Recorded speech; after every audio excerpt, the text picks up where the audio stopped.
in doing Tai Chi, young style Tai Chi, we have a posture. Normal posture, where we've always been told by our parents and teachers to stand up straight with our shoulders back and our head back. But for Tai Chi, it's slightly different. So the first thing we're going to do is we're going to flex our knees to a comfort position, not squatting all the way down, but just relax your knees. As a result of flexing your knees, your butt now tucks under to the point where your hip or your pelvic bone kind of flips out. So the tucking of the butt flips out the pelvic bone. The shoulders take a drooping position. Okay, so they're relaxed. As a result, our hands are just dangling to the sides of our body. Our chin is not pointed outward, but slightly tucked down. The last item is our tongue, the position of our tongue. The tongue is on your palate, not pushing at the front of your teeth. So that's a Tai Chi posture. Something that dictates our posture, and that's an imaginary cable that is drilled through the center of our head and is held up by the ceiling. So that whenever we do any type of movement, that cable is keeping me from one, going forward, which is wrong, or going backward, which is very dangerous. So the cable is the center in which we are moving out, which is a 45 degree. Our hips are aligned to that upward foot. When we put our heel down, it has to be away from the back foot. In other words, it has to take its own block on the floor. It can never take this position. Otherwise, you're going to have trouble with the rotation. So it's almost like a full-legged walk. Now, everything that we do, almost everything that we do in Tai Chi, addresses one side and then the other side, very beginning. So right away we see that when we say out, it's a zigzag at 45 degrees. But when we put our heel down, it's always a straightaway, meaning it's either 180 degrees on that line of the block or parallel to the block. So the toes have to be addressed as 180. It can never, if this is a 45, which is a zig, the heel has to take the opposite way.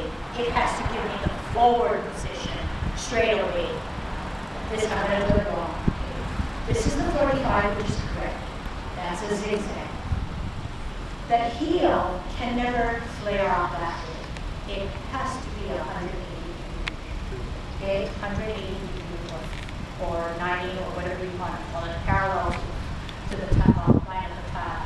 The zigzag is next. The tippy should be hardly any weight. Okay, in fact, when you see us do our Tai Chi, we get rid of the tippy. Now, when we go heel, that's what I'm saying. This was the 45. The heel always has to take the 180. You sit back. Now that right foot takes the zigzag. This is the tippy. So the advancing foot, which is the heel, has to be a straightaway away from the back foot. Then you are able to do it. Okay, that's in form. Is my Tai Chi posture. Just watch. And when you commence, everything is done in gradations or percentages. I don't just flop my toe and put it down. It's done slowly. This is commencing form.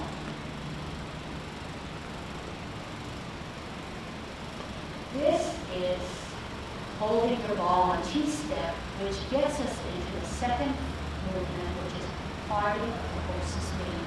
Here's my Tai Chi Walk. Sit back, 5, tippy, heel straight away, part the horse's mane, 3, 3 times. That's 2, 5, ball, heel, heart knuckles is made for the last time. The third movement is called half step forward, rotate my ball, lift up my hand, lift up my foot. White crane spreads its wings on its toes. So we can work on our Tai Chi posture right now. First, you stand naturally, flex your knees. As a result, your butt tucks under. Your shoulders are drooped. Your chin is down. And your tongue is on your palate. This is your Tai Chi posture.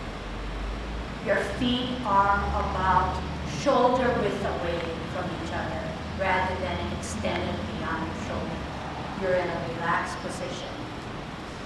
When we start commencing form, we have 50 pounds of weight on 50% on our left foot, 50% on our right, equally distributed. When we start, we have to drain off the weight of our left foot and put it all onto our right. When it's finally up to 5 or 10 or 15%, are we able to release our heel to put it on its toe, then off the ground, and then toe down, and slowly bring it back to a 50-50.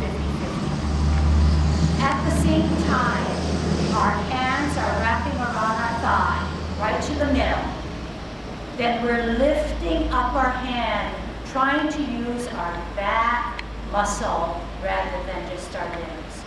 Right at shoulder level, we start to go down by pushing down.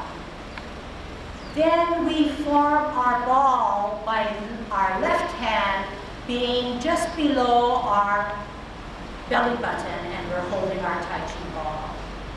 And we saw that my foot now takes a T step, like the capital letter T.